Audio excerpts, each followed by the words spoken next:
Hello students, today we are going to discuss a very important topic of law of torts, that is intervening acts or events. To start with the introduction,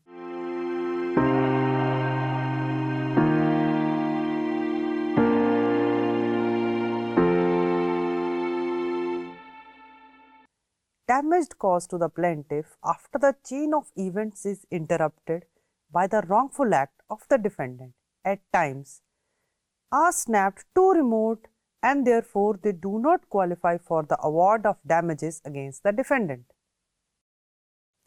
This proposition appears to be simple.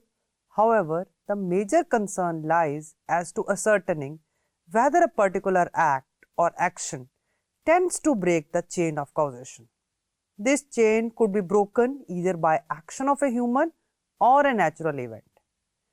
As far as the human action is concerned, there are two major principles which are settled. First is that the action of the human does not break the chain of the sequence of all the actions.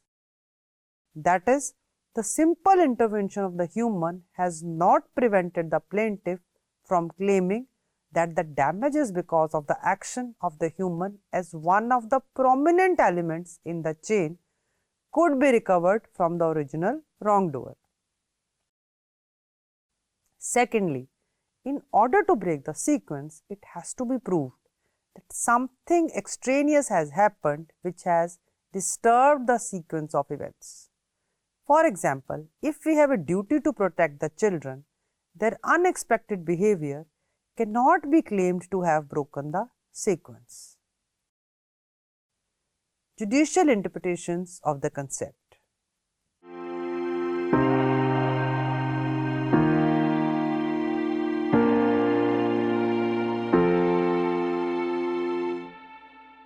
When we analyze the above principle, we can mention that when a person does a reasonable act as a result of a wrongful action of the defendant, which further leads to the damage, does not break the chain of sequence. In the case of City of Lincoln 1889, a clash happened between a steamer and a barge because of the fault of the steamer.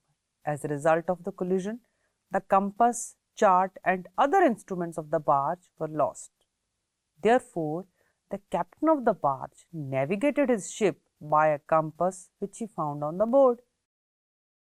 Thereafter, without any negligence on the part of the captain and on account of loss of equipment mandatory for navigation, the barge was abandoned and grounded. The Court of Appeal held that the action of the captain who navigated the boat to save or in which he could not succeed was a reasonable act and did not break the chain of possession. It will be considered as a result of the collision due to which the captain of the forge was placed in a difficult situation to take a decision for the safety of the barge near for the action of the captain in deciding to take the barge on the port in which, however, he could not succeed.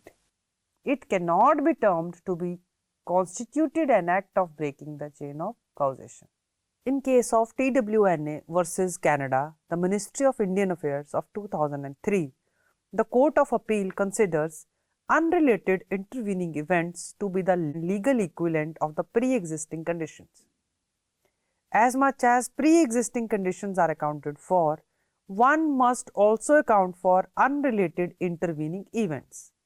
The net loss attributable to the tort will be less and damages will be reduced proportionally if the plaintiff's original position would have been affected adversely in any event.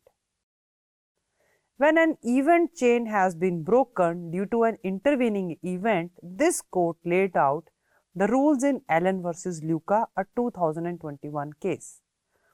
Therefore, it should be analyzed that whether the events that occurred in between are significant enough to break the chain of causation, a concept that is known as principle of novus actus interveniens, depends on the fact that the subsequent events would have affected the plaintiff's original position adversely in any event. Students, when someone else's negligence allows an inmate to escape, the defendant bears no responsibility. In the case of Box versus Jubb, an 1879 case, the defendants owned a reservoir that received its water supply from a main drain that flowed through the land that was not in dispute. Both the inlet and outlet sluice gates to the reservoir's main drain were built correctly. The water in the drain forced open the sluice gates and the reservoir overflowed onto the plaintiff's land because of an obstruction in the main drain at the point just below the defendant's reservoir, caused by a third party over whom the defendants had no control and without their knowledge. The defendants were held to bear no responsibility for the flooding damage. Another case involves a motor vehicle accident that seriously injured the plaintiff and resulted in large claim for lost wages. In Bernash versus Jesolem, a 2022 case, the defense invoked the intervening event principle to argue that there was a break in the chain of causation, but the court rejected this argument. The most serious injury suffered by the plaintiff was to his knees, necessitating surgery to insert a screw into his right kneecap. The relevant passage from the decision is included below. When a subsequent act or event breaks the chain of causation, the original tortfeasor is released from the legal responsibility under the intervening event principle. It's a matter of fact whether a subsequent act is of sufficient magnitude to break the chain of causation. The precedent in Husak versus Chilliwack School, District number 33, a 2011 case, provides further context. A plaintiff's action's reasonableness can be taken into account when deciding whether a break in the chain of causation has occurred, as was held in Safdari versus Buckland, a 2020 case. The idea behind this principle is that the defendants should not have to pay for the damages that a plaintiff suffers as a result of something that was beyond anyone's control. It's a matter of fact whether a subsequent act is of sufficient magnitude to break the chain of causation. According to the Sussex-Chilliwack School District number 33, 2011 case, a plaintiff's action reasonableness can be taken into account when deciding whether a break in the chain of causation has occurred, as discussed earlier. The award of damages should be reduced if the chain of causation has been broken, as in a crumbling skull situation, as found in the case of LAF versus GMFC Limited 2019. Similarly, in the case of Lothian versus Rickards of 1913, The defendant was the landlord for the plaintiff's apartment on the second floor. Someone intentionally blocked off the drains and turned on the water on the fourth floor of the defendant's building. The plaintiff's property was harmed because the water was leaking from the fourth floor bathroom. As there was no evidence of negligence on the part of the defendant and the incident was caused by a third party outside of his control, he was found not liable.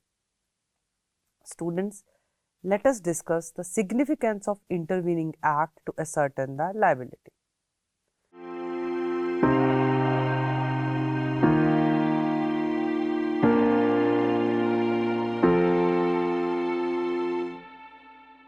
Because of the complexities involved, determining the extent to which a wrongdoer should be held responsible for the results of his wrongful act when there has been some wrongful or negligent interference by a third person between the original wrong and the resulting injury is difficult.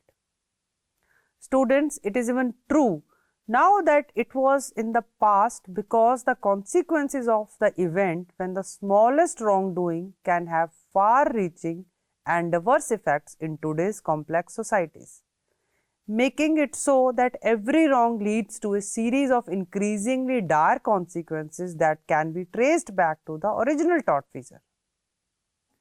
Given that the law in this area is still in the state of transition, it is not surprising to find some degrees of uncertainty in these cases. Students, the contest for a workable compromise is fought on the ground that separates two extremes. One is obviously too broad that the wrongdoer should be held responsible if the original wrong is the causa sine qua non. The other is obviously too narrow in that the defendant should be liable only if his act is the actual immediate cause. Then, what sort of middle ground should we aim for? Historically, there has been a trend towards limiting responsibility, with wrongdoers being absolved if they intervene after an initial wrong is committed. The idea was that if two people did something wrong in quick succession, the one who was physically closest to the victim should bear the consequences. If a third party were to wrong the plaintiff, the court would not investigate the defendant's actions to find out what led to the third party's wrongdoing. This held true even when a third party was missing. It wasn't long before the idea took root that the original wrongdoing shouldn't be forgiven if someone who isn't legally responsible steps in, like a child or a lunatic. This led to a conclusion that defendant should be held liable when a third party negligently injures a plaintiff while trying to undo the defendant's wrong by removing a condition that prevents the plaintiff from enjoying his rights and privileges. In a particular instance, it was determined that a third party was liable for the injuries sustained when they removed an obstruction in the highway left by the defendant and repositioned it across the footpath. As the time went on, it became clear that the defendants could be held liable for injuries caused by their own negligence when trying to fix something that was inherently dangerous for the public. It was also argued that if bystanders were negligent in helping someone who had been injured by the defendant's wrong, the defendant should still be held responsible. Now we will discuss the applicability of this rule as a evidence.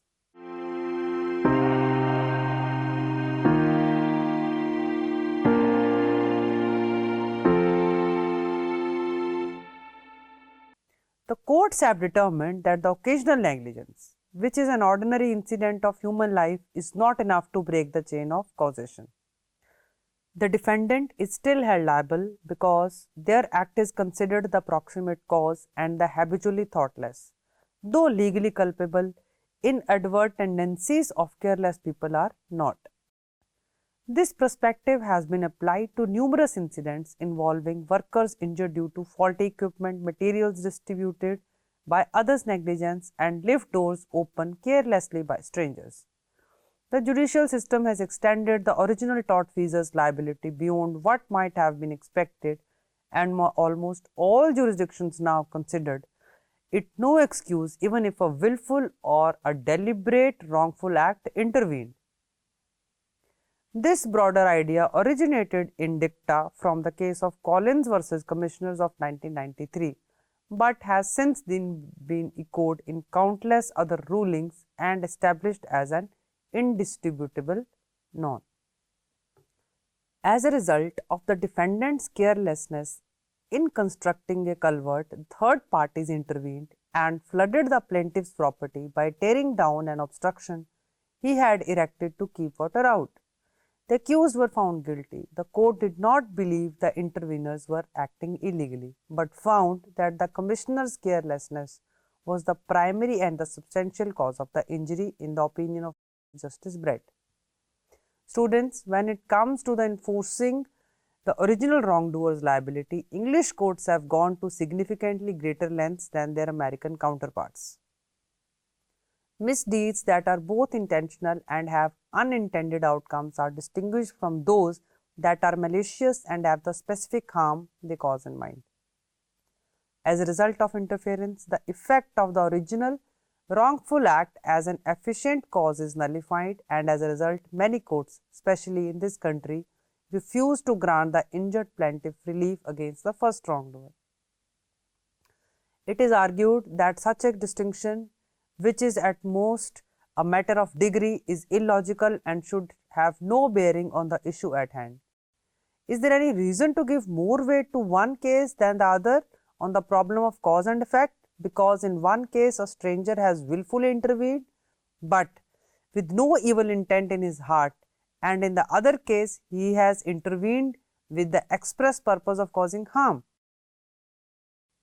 The fact that one act was done in jest and the other in malice should not logically change the outcome of the debate, but the courts are divided like this, and they often decide the cases basis on this one issue.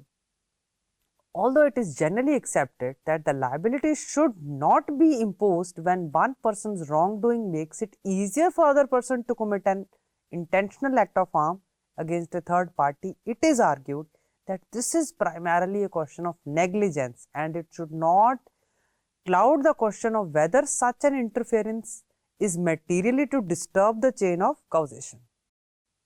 The issue of proximate cause is distinct from the requirement of negligence, and the plaintiff must show that the defendant was negligent towards the person who suffered the actual harm.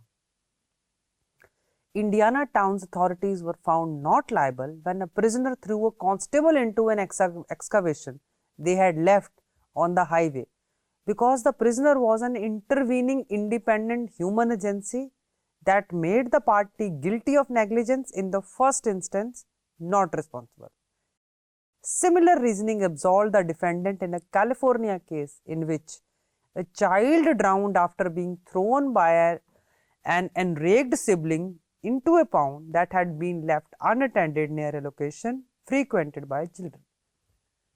Was the defendant negligent in these cases, which serve to illustrate the type, even though the actual decision reached by the courts is probably not open to the dispute? Could it be logically maintained that the defendant should be absolved of responsibility if he knew the human agency interference in such a way might occur and cause harm? Should the fact that someone else takes the advantage of the opportunity to intentionally harm someone else or even to commit a wanton crime be used as evidence that actor was justified in his actions? Students, despite the interference, if the defendant has been negligent towards the plaintiff in this way, is not his act the proximate cause? It is argued that American judicial system's position, which answers the question consistently in the negative, is not justified on principle. A North Carolina court ruled that an insane asylum keeper who negligently released a dangerous maniac as a cured was not responsible for the maniac's subsequent murder because the keeper's negligence was not the proximate cause of the homicide but merely the occasion for it. Although there is a dearth of the decisions on this precise point, the view expressed in these cases represent that the prevailing one in this country. In every one of these cases, the defendant's actions put another person in a position to potentially cause harm to third party.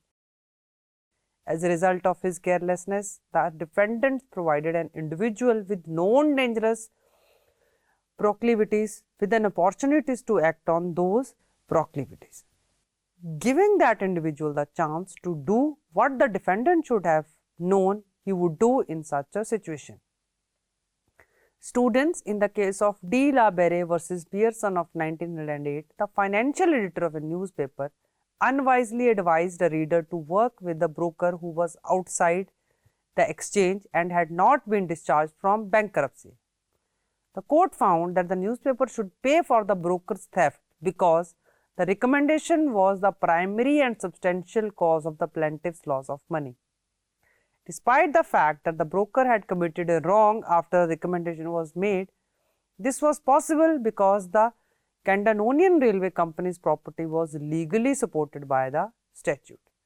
The company claiming the immunity argued that an act by a third party shattered the chain of causation, but the court rejected this argument and found no difficulty in trying the purser's loss to the defendant's negligence.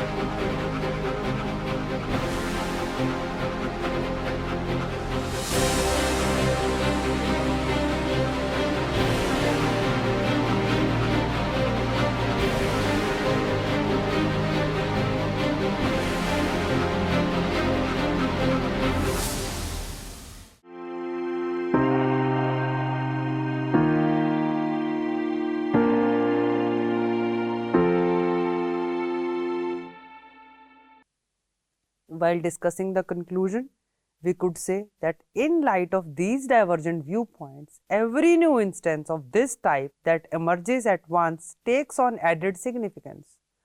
It could also be asserted that the defendant's earlier negligence may be found to be direct and proximate cause of injurious consequences, even if the independent act of third party was not foreseeable. However, the rule was not extended to some cases where the independent wrongful act that intervenes is an atrocious crime. To what an extent does such a ruling square with the well-established doctrines that form the basis of modern conception of the tort liability? It might make sense in a system of law whose purpose is to shield the wrongdoer from the full measure of his punishment. However, despite being cited favorably on a number of subsequent occasions, the overarching principles established in this case has not been widely adopted outside of category of cases involving repeated slander. The trend in all other situations is towards a much broader scope of responsibility, and the excuse that some subsequent wrong of the third person has intervened is no longer accepted in all the cases. The intricacies of an action are very hard to understand. Therefore, one should know properly what action is, what forbidden action is, and what inaction is. With this quote of Prabhupada, we come to an end of this lecture. Thank you very much for the patience listening. Have a good day.